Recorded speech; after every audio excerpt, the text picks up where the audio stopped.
એવા ભાવ નથી. હા 280 થી 300 સુધી એવા ભાવથી વેપાર કરીએ છીએ. કિલોના. હા, કિલોના. તો આ દિવસમાં કેટલા બને? દિવસમાં ઓછામાં ઓછા એક એક ઘરે 200, 150, 200 કિલો ખરા. અને બધા બહાર સેલ થઈ જાય છે.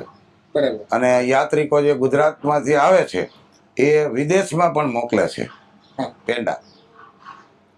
અને આ પેંડા લગભગ 10 થી 15 દિવસ સુધી બગડતા નથી.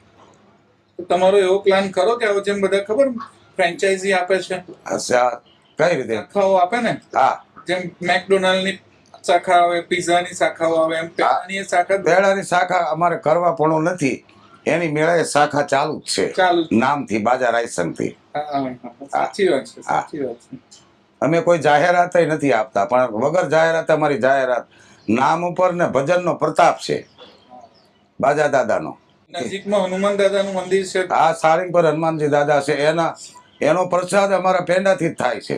ઓહો. અને સ્વામિનારાયણ મંદિર છે. વર્ષો જૂના સ્વામિનારાયણ મંદિરના જે અહીંયા સંઘ આવતા પીપળેશ્વર મહાદેવ દાદાએ, તો એ લોકો થાળ પણ અહીંનો ધરાવતા. અને યોગીજી મહારાજ પોતે અહીંયા આવેલા. વાહ. આ પ્રસાદીનું ઘર છે અમારી જગ્યા ભૂમિ.